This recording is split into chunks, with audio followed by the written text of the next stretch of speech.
Well, hi, it's Garnet here, and it's episode 2 of this portal. It's a Sunday. I'm in the office. It's quiet. It's July 26th, 2026. Okay. Well, the first paper that I wanted to explore with you, let me back up a little bit. I think it's important to have a bit of a disclaimer. I am not an academically trained neuroscientist. I have good training in a lot of related fields. It's been a long while.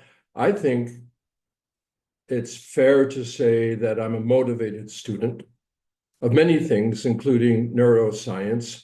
And when you consider the philosophy of the culture at the time, we're kind of all being forced to a degree to be our own kind of neuroscientists with the philosophies of the day.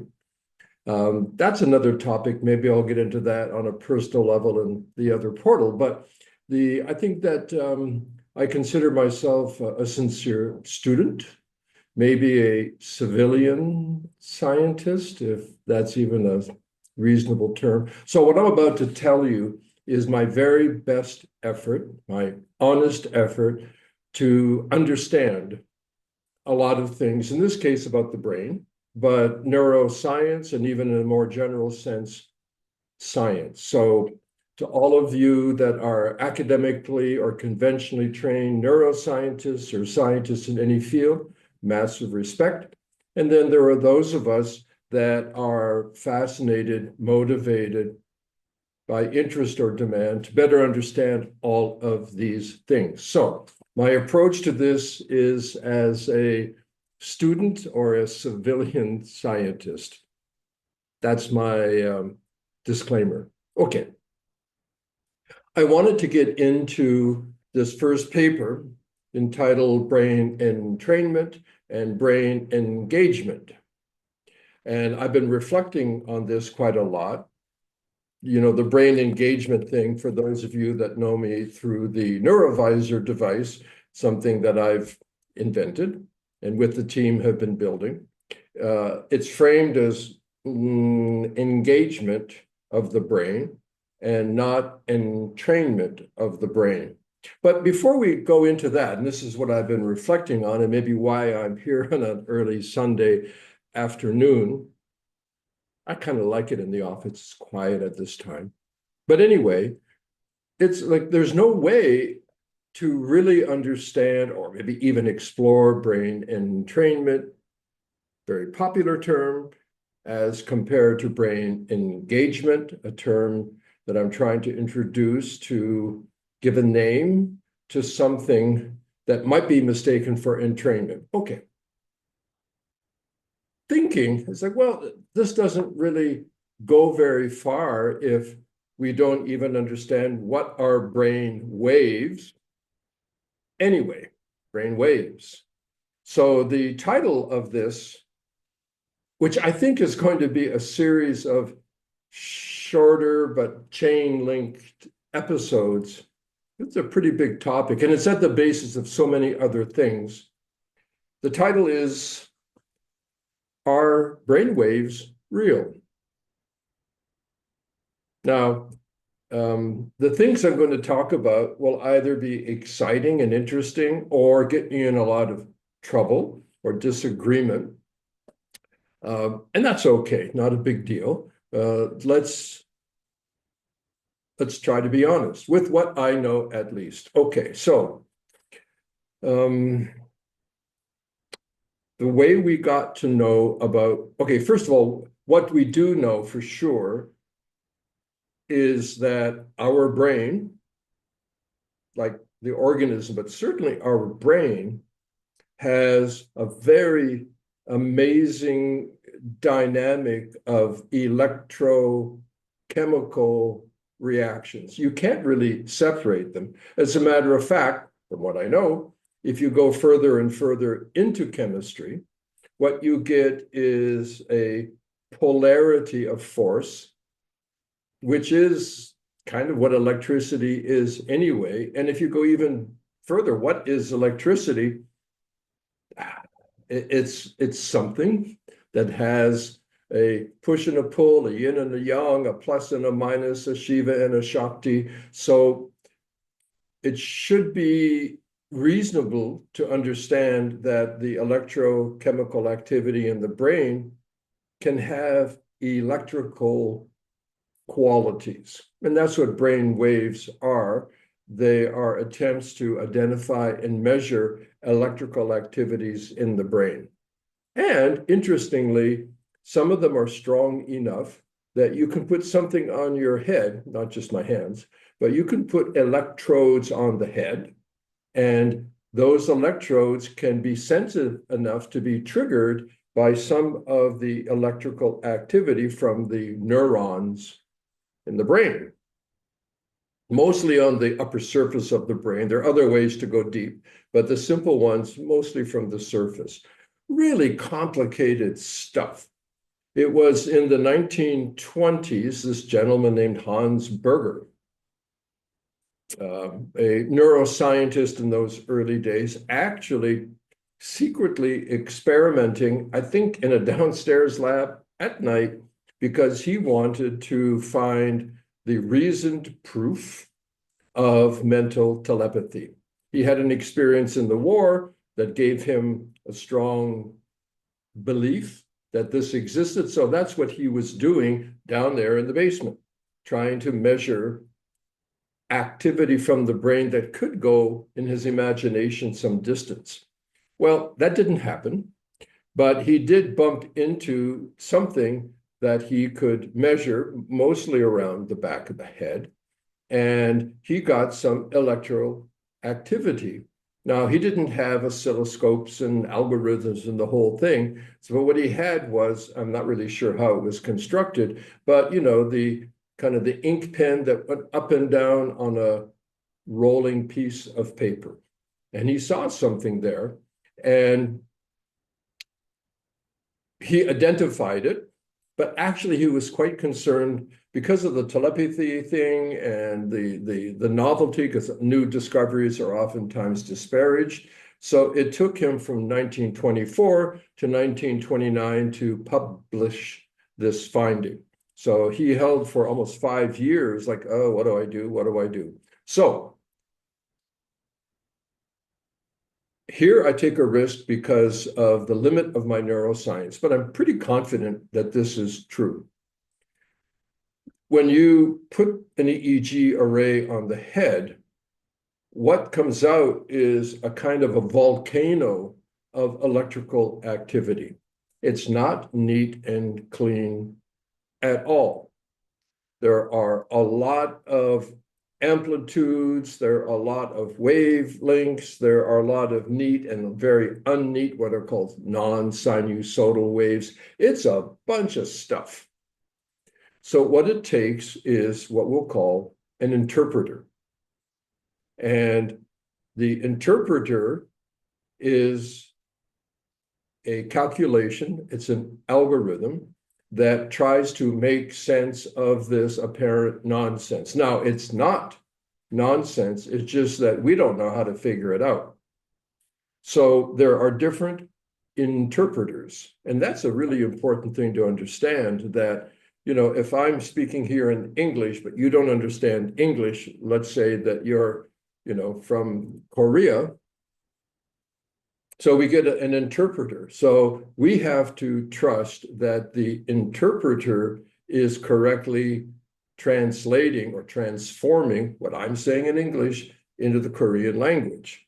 And that's kind of what an algorithm is. The thing is that an algorithm, at least currently, we'll see what AI has to say, but an algorithm is designed by some people, and they have an idea of what's important and what's not important. So one of the first peoples, way before brainwaves, to tackle this what's important and not important in really complicated stuff was a gentleman with a middle and first and two middle names and a last name, Fourier. He found a way of trying to calculate how to do this And then this is like in the 1800s, I think early 1800s. And then it took into the 1930s or so for a couple of other guys, forgot their names, to figure out how to do it faster. So this is called a Fourier transform.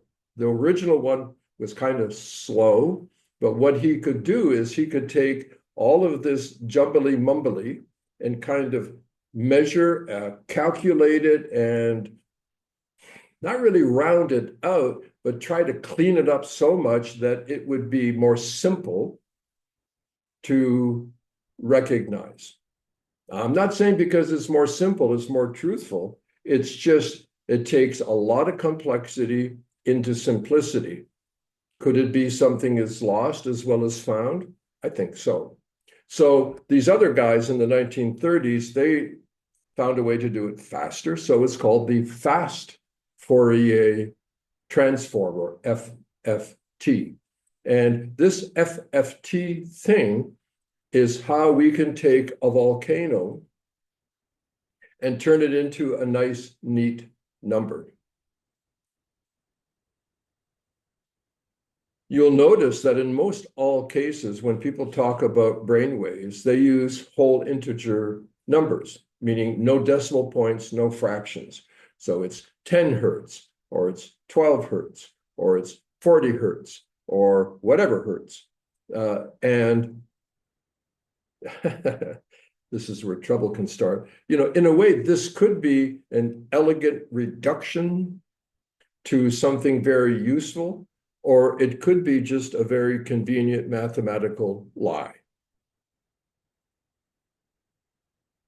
So in trying to understand brain entrainment and brain engagement, we have to better understand brain waves. And I think that it is very important to recognize the social philosophy of culture. It used to be called Western, now it's becoming increasingly more global. The philosophy of science. And the philosophy of science, it's a big topic. I'll try to cherry pick some elements here, but it is materialistic from the atomic concept, Democritus and the Greeks. Atom means you cannot divide. Tum is divide, is you cannot. So the idea was there are these little things that are the basis of everything. They are material, and you cannot divide them any further. It is an atom. So getting down to the detail, that is reductionism. Reduce, reduce, reduce, take apart, take apart, take apart, until you find something you cannot reduce, you cannot take apart. Well, we know that's false now because of subatomic science, quantum mechanics, but we still have this, let's reduce it down, let's take it apart. So we are materialistic and we are reductionistic, and we use mathematics a lot to do this. I'm not saying it's good or bad, right or wrong, but that's what we do. So it's, to me, not a really big surprise that when it comes to energetics, electromagnetics, that we will use the philosophy of this kind of religion, the religion of science. There's the science of science, and then there's a kind of religion of science that criticizes faith, but what they say is you have to have faith in our science, and it's hard to separate those things sometimes. I think, the famous, they have shown, who are they? I think that if you know scientists, and I do, and I enjoy the relationship, I enjoy it all, they don't all agree. As a matter of fact, in science, I think it's easier to prove something wrong than to prove it right. So what do I mean? What do I say? I say that we have to be at least aware or conscious of the fact that how we approach something that is energetic, meaning electrical, that we be aware if we're trying to capture an event and make it a thing. So brainwaves, are they real? Well, electricity is real. This behavior is real. How we conceptualize it is something that can be examined more closely. Okay, so blah, blah, blah, blah. Where is this going? I'm not quite sure. But there are two things, well, three or four or five things, but when you measure a brain waves, remember with the algorithms are the interpreter. So you can design the interpreter to say, be more factual, be more poetic. Don't give them all the truth. Make sure you give them all the truth. So there are different ways that algorithms can be designed. And commonly, even in a lot of standard neuroscience, there is this compromise to round something off. And I said, as the typical example, 10 hertz in the middle of the alpha spectrum, which actually is quite complex and busy, that what about 10.32? What about 9.76? But first of all, do you want to use decimal points? And if so, how many decimal points? Typically, in many of the processes, certainly the commercial non-academic, just around numbers. We see this all the time. Claims about this is this and this is that as a whole number.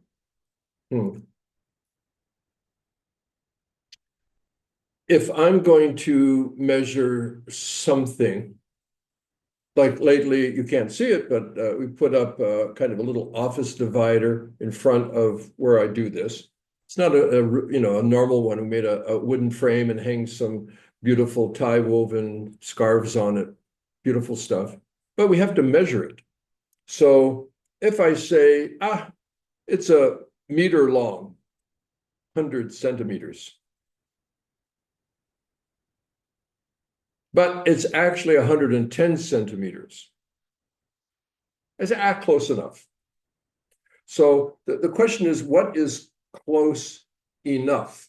It's called tolerance. If you make a car, cheap cars have a very wide range of tolerance. Things don't fit really tightly. Better cars, things fit quite tightly. So there is less tolerance for mistakes, something like that. So with brainwaves, the convention is to tolerate a lot of absent complexity. Is that good or bad? Well, actually, when we measured the office divider, I don't know how it happened, but we ended up being 20 centimeters off the actual length we wanted. So it was actually 120 centimeters, but I forget, or it was 140, something like that. But the point is, when we talk about brain waves, let's accept the fact that this is a calculation process and that we've accepted a certain tolerance for not paying attention because, for example, I guess, okay, a little bit more. And I'm going to stop this and do it as another segment, so it's not too long. But there is this thing called individual alpha frequency or peak alpha frequency. When the visual cortex is huge, it's busy a lot. Actually, it's kind of the control freak of the brain. We'll talk about that at another point. But that when you close your eyes and with enough relaxation, naturally that part of the brain shifts to a more alpha-ish behavior. And it remarkably seems, that there's a kind of a genetic disposition as to really where that precise alpha is for you. And then again, it depends how many decimal points do you want to get involved with.